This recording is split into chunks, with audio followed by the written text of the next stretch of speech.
Oi, nesse primeiro vídeo sobre a Revolução Mexicana, a ideia é a gente entender quais são as causas, as origens dessa revolução. E o título do vídeo é Um México Desigual. Por quê?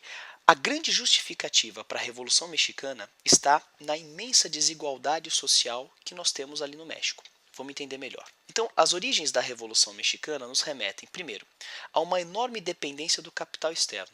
Desde o processo de independência do México, que se encerra em 1821, o México, assim como todos os outros países, ou quase todos os outros países da América Latina, passaram a ter uma enorme dependência do capital externo. Como eu acabei de colocar, isso não é um fenômeno único exclusivamente do México, é um fenômeno de toda a América Latina. Mas isso tem que ser destacado também, ou seja, a entrada do capital internacional dentro do México, principalmente da Inglaterra e posteriormente dos Estados Unidos, vai fazer com que esse país esteja sempre alinhado aos interesses da Inglaterra e posteriormente dos Estados Unidos, gerando um enorme subdesenvolvimento dentro daquele país. A gente tem também aqui como destaque dessa revolução, para a origem dessa revolução, a pobreza do campesinato. A concentração fundiária que existe no México leva esse campesinato a viver de maneira extremamente miserável dentro do México. A gente tem também a dominação política dos caudilhos. Quem são esses caudilhos? Eles surgiram lá no processo de independência mesmo, desde 1821. São chefes militares dentro do processo de independência que criaram prestígio e por isso também ganharam poder político. Vale destacar que a maior parte dos caudilhos são grandes proprietários de terra e defendem os interesses dos grandes proprietários de terra.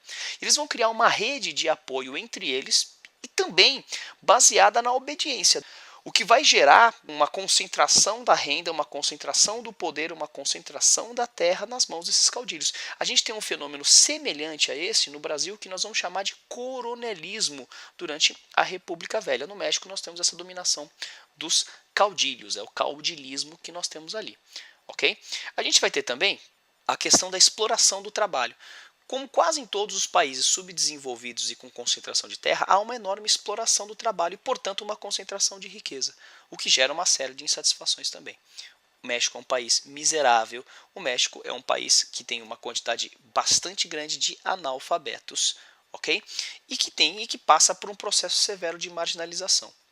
Tudo isso se acentua bastante durante o governo do Porfírio Dias, um ditador que governa o México no final do século XIX até o começo do século XX. Vamos entender esse governo do senhor Porfírio Dias. O Porfírio Dias, como eu acabei de colocar, foi um ditador de 1876 até 1911. Durante o governo dele, ele vai promover um processo de modernização que, por sua vez, agrada às elites dominantes.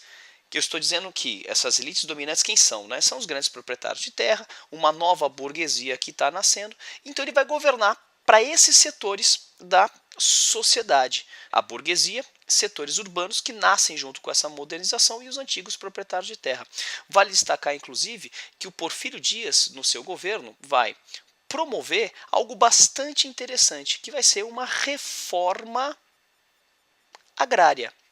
Uma reforma agrária, só que uma reforma agrária às avessas. Como assim às avessas? Ao invés da terra ser distribuída entre os camponeses, na verdade ele vai promover uma maior concentração de terra ainda. Ele vai confiscar as terras camponesas, as terras coletivas que existiam ali, e concentrar essas terras nas mãos dos latifundiários.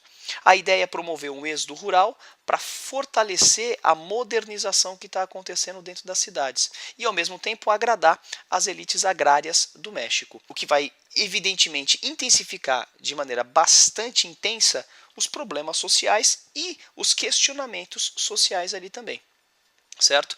Nós temos então no México um país com uma gigantesca concentração fundiária.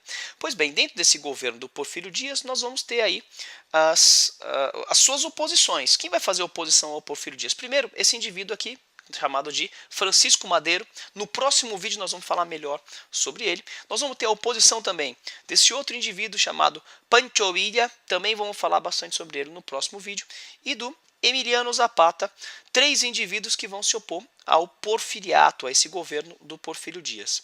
E é justamente na aliança desses três caras, a princípio, que nós vamos ter a Revolução Mexicana de 1910. ok? Então, para a gente encerrar esse vídeo, para você fazer o exercício e já pensar no próximo vídeo aqui, a gente define essa Revolução Mexicana como um processo de revoltas, insurreições, golpes e contragolpes, mas principalmente essa Revolução Mexicana vai ter como principal característica não ser uma revolução de uma cara só. É uma revolução ao mesmo tempo da burguesia, como nós vamos ver no próximo vídeo, como também é uma revolução do camponês. É uma revolução camponesa na busca da terra. E, sobretudo, uma revolução nacionalista.